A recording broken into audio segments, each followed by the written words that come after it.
밀레도에서 바울이 계속하는 말씀입니다. 이어지는 말씀이에요. 우리가 사도행전 20장 이제 바울 사도의 설교의 마지막 끝부분에 가면 이런 말씀이 있었어요. 한번 사도행전 20장 한번 찾아줘 보세요. 사도행전 20장 33절로 35절 말씀, 33절로 35절 말씀. 밀레도의 교회 지도자들, 에베소 교회 지도자들, 목회자들, 오늘날로 목회자들, 이런 사람들 불러다 모아놓고 바울이 마지막 설교 끝부분에 와가지고 이런 말씀을 했어요. 내가 아무 은이나 금이나 의복을 탐하지 아니하였고, 바울은 아무 사람의 금이나 은이나 의복들을 탐하지 아니했다. 또 34절, 여러분이 아는 바와 같이 이 손으로 나와 동행들이 쓰는 것을 충당하여, 바울은 특별히 장막, 텐트 장사를 하면서 기술이 있어가지고 브리스길라와 아굴라와 함께 이런 텐트 장막 장사를 하면서 복음을 전했습니다. 그때 당시에는 오늘날과 같이 믿음으로 변화되어서 예수 믿고 살아가는 사람들이 많지 않는, 전혀 그런 사람이 없는 지역에 가서 복음을 전해야 되니까, 고린도 교회에 고린도 지역에 처음 도착했을 때 예수 믿는 사람도 없는데 어디서 먹을 것이 나오고 입을 것이 나옵니까? 그래서 바울은 이런 동행들을 쓰는 것, 전도자들 다 그런 것을 통해서 충당하면서 복음을 전했다 그래요. 그리고 35절에는 범사에 여러분에게 모본을 보여준 바와 같이 수고하여 약한 사람을 돕고, 또 주 예수께서 친히 말씀하신 바 주는 것이 받는 것보다 복이 있다 하심을 기억하여야 할지니라. 그때 당시하고는 지금하고는 많이 다른 그런 가운데 있어요. 그래서 이제 교회들마다 목회자의 사례비가 정해져 있지 않잖아요. 구세군 같은 데는 호봉제를 통해서, 천주교도 호봉제를 통해서, 교사 선생님들도 호봉제를 통해서 국가에서 지급하고 있지만 천차만별이에요. 교회는 아주 교단도 다르고 목회자 월급이 막 엄청나게 많은 사람도 있고, 그냥 생활도 못하게 자녀들도 못 돌보는 그런 가정도 있고, 하여튼 이것도 한국교회가 어느 선에서 이렇게 맞추어서 좀 평균하게 하면 얼마나 좋겠습니까? 그런데 전부 다 부익부 빈익빈이로 많은 교회는 많고 적은 교회는 적고 그런 가운데 있습니다. 이 9장 말씀, 그래서 9장 말씀으로 왔는데요. 제게 속한 것은 제가 받으면 되고, 여러분들이 속한 것은 여러분들이 받으면 시험 받지 않습니다. 시험 받지 마세요. 이런 말씀 때문에 시험 받지 마세요. 교회는 당연히 복음을 전하는 신령한 것을 뿌려주는 사람을 생활을 책임져야 돼요.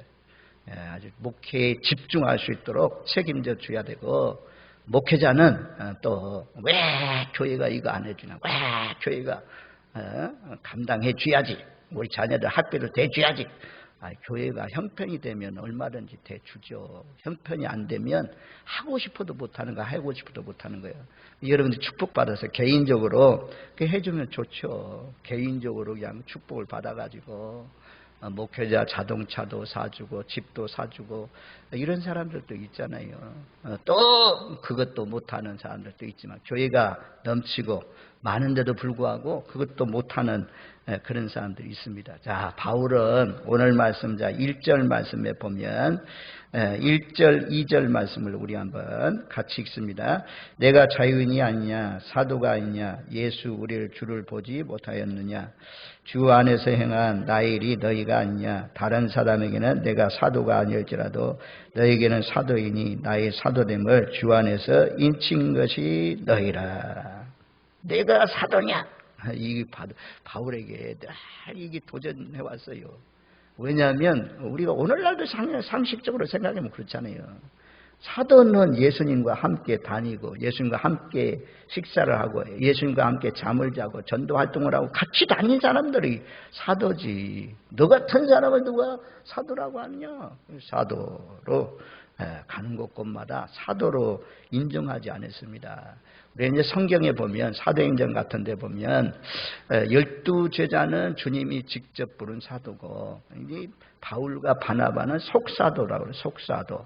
부활하신 주님께서 보냈어요.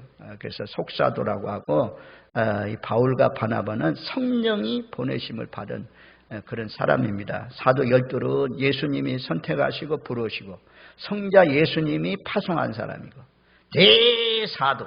대사도는 누구예요? 예수님을 대사도라고 그래요. 대사도를 보내신 분은 누구냐? 성부 하나님께서 보내셨습니다. 어쨌든 이 속사도라고 부르시는 부활하신 다음에 다메섹 도상에서 예수 믿는 사람들을 잡으러 가다가 부활하신 주님이 부른 사람이 이 바울이잖아요. 그래서 바울도 내가 자유인이고 내가 사도가 아니냐. 내가 사도냐? 라고 하는 사람들한테 지금 바울이 말씀해요. 나는 노예가 아니다. 멍에 아래 있는 제 아래 있는 사람이 아니다. 제 멍에에서 완전히 벗어난 사냥꾼의 월무에서 벗어난 예수님이 십자가에 못 박혀 죽으신 것을 믿음으로 말미암아 죄에서 자유함을 얻은 자유인이다. 자유인이다. 그리고 내가 사도가 아니냐? 예수 그리스도가 부활하신 주님께서 나를 불러서 내가 사도가 되었다. 만삭되어 낳지 않는 그런 말씀이 있죠. 고린도전서 15장 말씀에 내게도 보이셨느니라 그러잖아요. 15장 고린도전서 15장 말씀에 보면 7절 말씀에 맨 나중에 만삭되지 못하여 난 자 같은 내게도 보이셨느니라. 하나님이 보시고 부활하신 주님이 보이셔서 나를 직접 불렀다. 이 사도, 그래서 부름받았다라는 이런 확신이 있는 거죠. 목회자에게 또 여러분들 장로든지 안수 집사님들인지 권사님들이 교회의 모든 일들은 하나님께서 나를 불러서 세웠다. 이런 긍지와 자부심을 가져야죠. 하나님이 세우셨다. 이래야 시험 안 들어요. 자꾸 자격도 없는 나에게 이렇게 교회에서 그냥 억지로 나를 세웠다. 이렇게 생각하면 맨날 시험 들어요. 감당할 수가 없어요. 감당할 수가 없어요. 하나님이 세웠다는 이런 확신을 가져야죠. 주 안에서 그 다음에 주 안에서 행한 나 일이 너희가 아니냐라고 하면서 2절 말씀 다른 사람에게는 내가 사도가 아닐지라도 너희에게는 사도이니 나의 사도됨을 주 안에서 인친 것이 너희라. 고린도 교회 너희들 나 때문에 예수 믿었잖아. 예수 믿고 제사함 받았잖아. 복음으로 말미암아 구원 받았잖아. 그러니 너희가 예수 믿었으니 이것이 확실한 나 사도된 증거가 아니냐라고 하면서 왜 쓸데없는 소리 하냐 막 하면서 목소리를 높여가지고 지금 바울이 하는 소리예요. 글로 쓰니까 톤소리가 안 들리죠. 바울을 비난하고 헐뜯고 조롱하고 비웃는 그런 사람들 있는 가운데 이런 말이 자꾸 들려오니까 바울이 지금 화가 났는지 하여튼 자기를 변호하면서 3절 말씀에 보면 나를 비판하는 자들에게 변명할 것이 이것이니 변명할 말이라고 하면서 너희가 나 때문에 예수 믿은 것이 내가 사도된 것을 확실히 인친 것이 아니냐. 우리 인치는 것은 말씀드렸죠. 이 소의 등짝에다가 인두를 치는 것 아니면 이런 고무 같은 데 아주 그냥 빡 찍는 것, 없어지지 않는 도장을 찍는 것, 귀에다가 이 이름을 새기는 것, 이런 것들을 인친다고 말씀해요. 내가 사도된 것을 확실히 증거해 줄 사람이 누구냐? 고린도 교회에서 예수 믿는 음란한 도시, 향락의 도시, 이런 도시가 예수 믿는 사람들이 생겨났다. 그것도 1년 6개월 동안. 어떤 데는 3주 동안 있다가 떠나가고 돌에 맞아서 떠나가고 이런 경우가 많지만 에베소 교회를 제외하고 제일 많이 머무르면서 복음 사역을 감당했던 도시가 이 고린도 지역입니다. 그렇게 복음으로 나아금만 돌아오는 것은 비난이 돌아오니까 바울이 지금 내가 사도된 것은 너희가 아니냐라고 하면서 너희가 인친 것이 아니냐 말씀해요. 그리고 이제 4절 말씀에 보면 자 4절, 5절, 6절 막 권리라는 그래서 사도의 권리라고 이렇게 제목을 정했는데요. 자 우리 4절, 5절, 6절 말씀 우리 한번 같이 읽습니다. 우리고 막 먹고 마실 권리가 없겠느냐. 우리가 다른 사도들과 주의 형제들과 게바와 같이 믿음의 자매된 아내를 데리고 다닐 권리가 없겠느냐. 어찌 나와 바나바만 일하지 아니할 권리가 없겠느냐. 우리 그 먹고 마실 권리가 있다. 너희가 우리 먹이시고 우리 마시게 해야 된다. 또 5절 말씀에는 결혼할 권리도 있다는 거죠. 우리가 이제 베드로는 아내를 데리고 다니면서 복음 전도 활동을 하고 또 주의 동생들 야고보, 유다 이런 동생들도 결혼해서 다니고 근데 이제 사도들 가운데 결혼하지 않는 사도가 요한이라고 해요. 요한은 아마 결혼하지 않았을 것이다. 그리고 바울도 결혼하지 않았잖아요. 그래서 바울에게 야 얼마나 사람이 키도 조그만하고 글 문장은 잘 쓰는데 말도 조열한 사람이 바울이다. 얼마나 못났으면 결혼도 못하냐. 아마 이런 얘기도 들려왔을 것 같아요. 바울에게.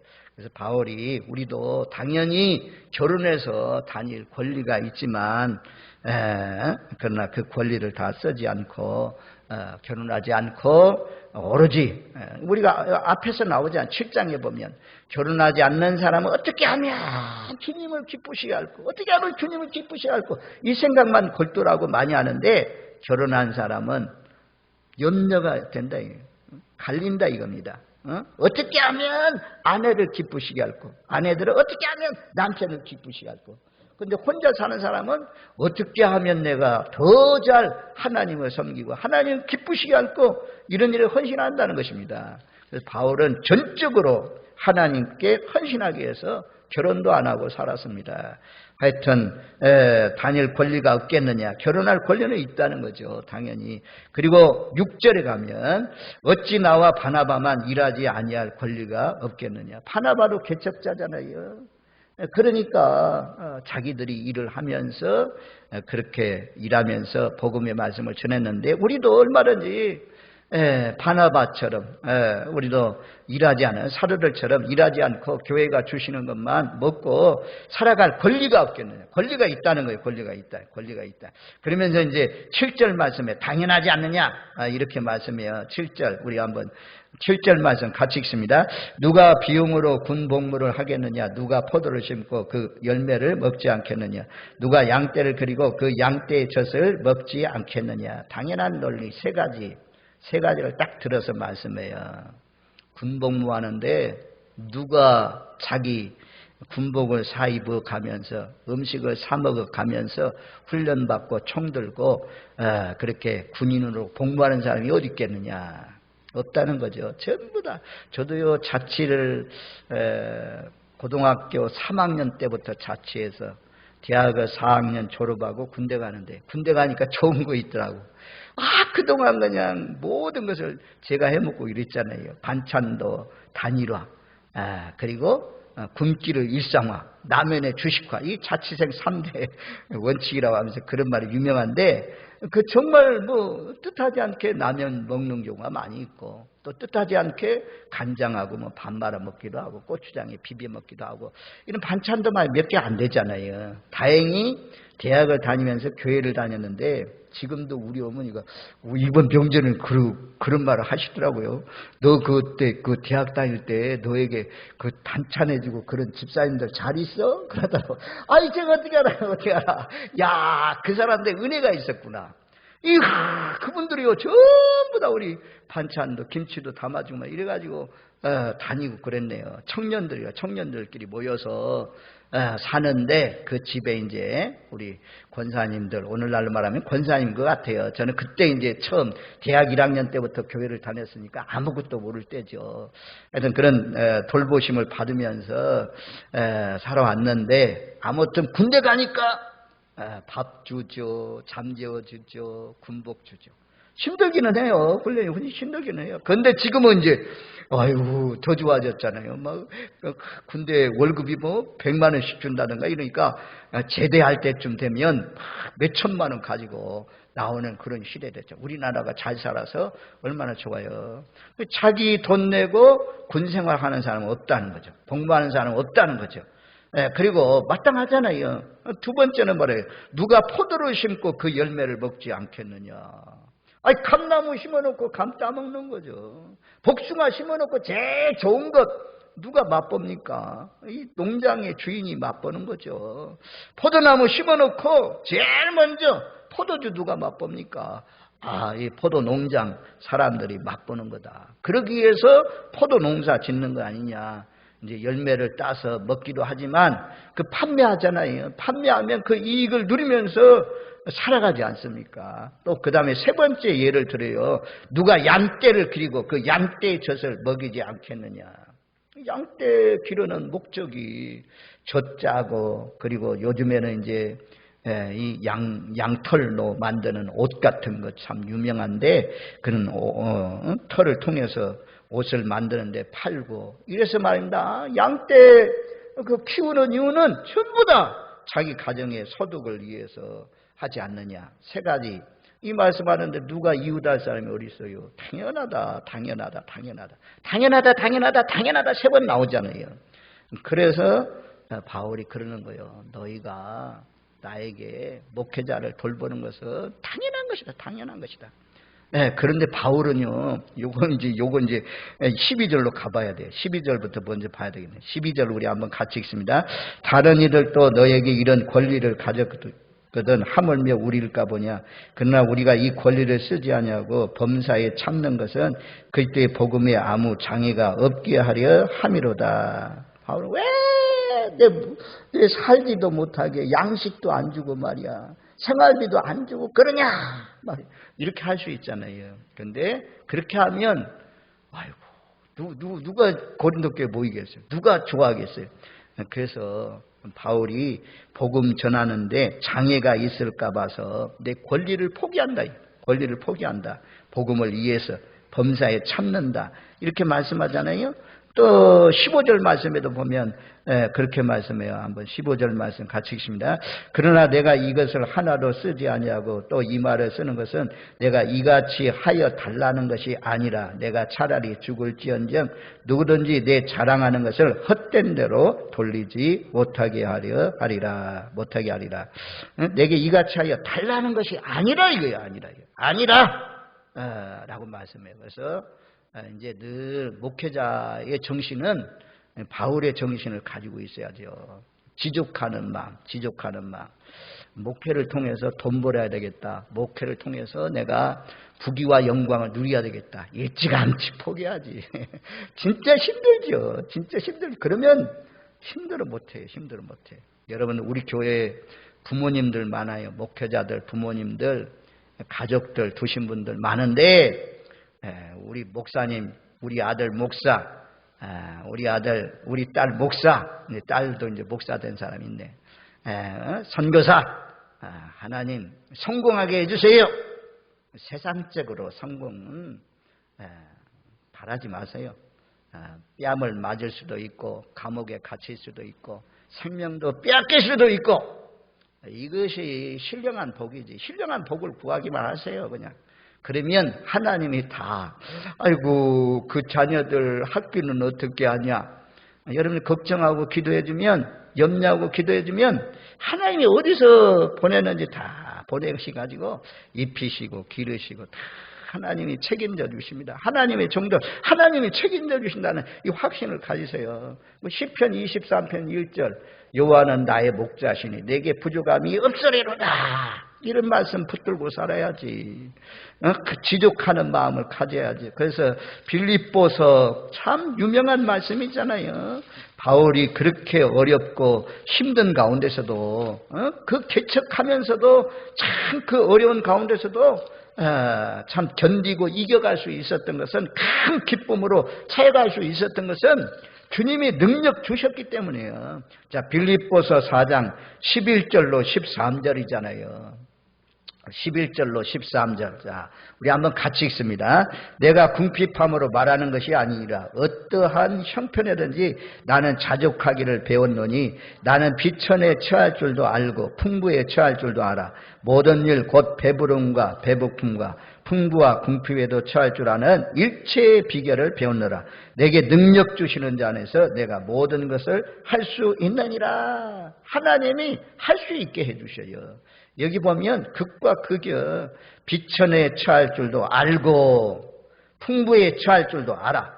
때로는요, 아무것도 없을 때가 있거든요. 때로는 막 부유할 때가 있거든요. 부유에도 교만하지 않고 뽐내지 않고 멋내지 않고 아주 비천에도 아주 비굴하지 않고 이런 일치의 비결을 배웠다. 곧 배부름과 배고픔. 배부를 때도 있어요. 배고플 때도 있어요. 풍부할 때도 있고 궁핍할 때도 있고. 저도 개척할 때 보니까 뭐 이 건물 임대료 내는데 참 그것도 힘들더라고. 그것도 힘들어. 그래도 여기까지 버티고 왔네요. 하나님의 은혜 가운데. 하여튼 풍부에도 궁핍에도 하나님이 다 살아갈 수 있는 능력을 주어서 그 속에서도 사는 거죠. 이런 목사님들 참 많아요. 참 목사님들이 바울처럼 양보해요. 양보해요. 그래서 참 교회가 오늘날 평안한 그런 가운데 있는 것을 우리가 볼 수가 있습니다. 권리는 있지만 권리 포기한다. 바울은 권리 포기한다. 이 목회자의 자세죠. 그런데 성도는 그렇게 하면 안 돼요. 성도는 최선을 다해서 돌봐줘야 돼요. 전적으로 목회 사역을 잘 감당할 수 있도록. 그래서 이제 8절 말씀으로 오면 9장 8절 말씀으로 오면 이런 말씀을 이제 전하기가 참 어려운 말씀들이에요. 그래도 배워야 돼요. 이걸 알고 있어야 돼요. 특별히 알고 있어야 돼요. 자, 9장 8절 9절 말씀 우리 같이 읽습니다. 내가 사람의 예대로 이것을 말하느냐, 율법도 이것을 말하지 않느냐. 모세의 율법의 곡식을 밟았더는 소에게 망을 씌우지 말라 기록하였으니 하나님께서 어찌 소들을 위하여 염려하심이냐. 율법도 말하고 있다. 성경도 말씀하고 있다. 성경이 가르치지 않느냐. 성경이 가르치시는 것이 무엇이냐. 소가 곡식을 뜰 때 망 씌우지 말라. 망 씌우지 말아야 소가 일하면서 풍족하게 먹으면서 일한다는 것입니다. 이것이 어찌 소에게 관계된 말씀이냐. 일꾼들을 좀 일하는 일꾼들을 돌보라는 그런 말씀이 아니냐라고 말씀하는 거죠. 그리고 10절 오로지 우리를 위하여 말씀하심이 아니냐. 과연 우리를 위하여 기록된 것이니 밭 가는 자는 소망을 가지고 갈며 곡식 떠는 자는 함께 얻을 소망을 가지고 떠는 것이라. 밭 가는 자들도 밭 갈면서 고구마 심어야지. 고구마 심은 게 좋은 거 있더라고. 정만조 집사님 집에 밭이 조그맣게 있는데 다른 거 심으면 막 잡초가 점령해. 그런데 고구마를 심어놓으면요 고구마 줄이 쫙 점령해. 온 밭을 점령해. 그러니까 잡초가 안 나오더라. 그래서 2년 동안 그곳에 고구마를 심었어요. 하여튼 고구마 캐보니까 캘 때 수확의 기쁨.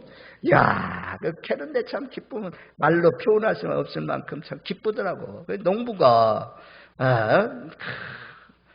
사과 농사, 농약을 쳐주고 감농사, 복숭아 농사, 양파 농사, 벼농사 이런 전부가 수고하는 이유가 뭐예요? 열매 따기 위해서, 열매 따기 위해서. 그래서 11절에도 동일하게 말씀해요. 우리가 너에게 신령한 것을 뿌렸은즉 너희의 육적인 것을 거두기를 과하다 하겠느냐. 신령한 것을 뿌렸으니 육적인 것, 먹을 것, 마실 것 요구하는 것이 어찌 합당하지 않겠느냐. 이렇게 말씀해요. 하지만 이런 권리를 다 쓰지 않고 권리를 다 포기했다고 하잖아요. 그 다음에 13절 말씀에 보면, 자, 13절 말씀, 우리 같이 읽습니다. 성전의 일을 하는 이들은 성전에서 나는 것을 먹으며, 제단에서 섬기는 이들은 제단과 함께 나누는 것을 너희가 알지 못하느냐. 뭐, 구약 말씀도 전부 다 제사장의 몫이 있잖아요. 제사장의 몫을 딱 떼어가지고 주잖아요. 11조는 전부 다 제사장들, 레인들에게 주라고 성경이 기록하고 있죠. 구약 말씀은 더하죠. 어쨌든 성전에서 일하는 사람들은 성전에서 먹을 수 있도록 해야 된다. 그리고 14절에는 복음 전하는 자들은 복음으로 말미암아 살리라 명하셨나이다. 그래서 오늘날도 총회적으로, 교단적으로, 이제 총회적으로는 노예가 자립하지 못하는 노예가 있어요. 우리 대구 동네에는 아마 자립하는 그런 노예인 것 같아요. 서울에 있는 대형 교회들이 시골에 있는 그런 경남 노예나 뭐 경북 노예나 이런 데 어려운 자립하지 못하는 그런 노예들이 있거든요. 저 영주 노예나 이런 데 시골이 교회들 많은데, 그런 데는 자매 결련을 통해서 우리 교단은 목회자가 있는 교회는 뭐 한 달에 100만 원씩인가 채워주는가, 하여튼 그래도 그나마 이 자립 대상 교회 해가지고 후원해주는, 골고루 될 수 있으면 후원해주는. 전에는 이제 수단이 좋은 사람들, 수단이 좋은 사람이 누구예요? 막 자기 친구들, 큰 교회 하는 사람들만 요청해가지고 막 어려운 편지를 보내가지고 우리 교회 도와주세요. 그래가지고요 막 엄청나게 받는 사람들이 많았어요. 지금은 많이 그런 것들이 없어지고 교단적으로, 총회적으로 이 어려운 교회들을 돕고 있는 그런 가운데 있습니다. 참 안타까워요. 우리가 뭐 교직에 있는 사람들이나 또는 이런 사람들처럼 전부 다 골고루 똑같이 호봉제를 통해서 주는 것이 아니고 천차만별로 다 구분되어 있기 때문에 앞으로 뭐 독일 교회처럼, 독일 교회는 나라에서 목회자에게 사례비를 준다고 하잖아요. 또 그러니까 교회가 성장하지를 못해요. 교회가 성장하지를 못해요. 이 장단점이 있는 거죠. 아무튼 제가 받을 것은 너의 권리를 다 주장하지 말라는 거고, 우리 성도들이 받을 것은 목회 아주 열심을 다해서 할 수 있도록 생활에 염려 없도록 돌봐줘야 된다. 우리 교회뿐만 아니라 복음 전하는 사역자들을 잘 돕는 저와 여러분들 되시기를 주님의 이름으로 축원드립니다. 아멘.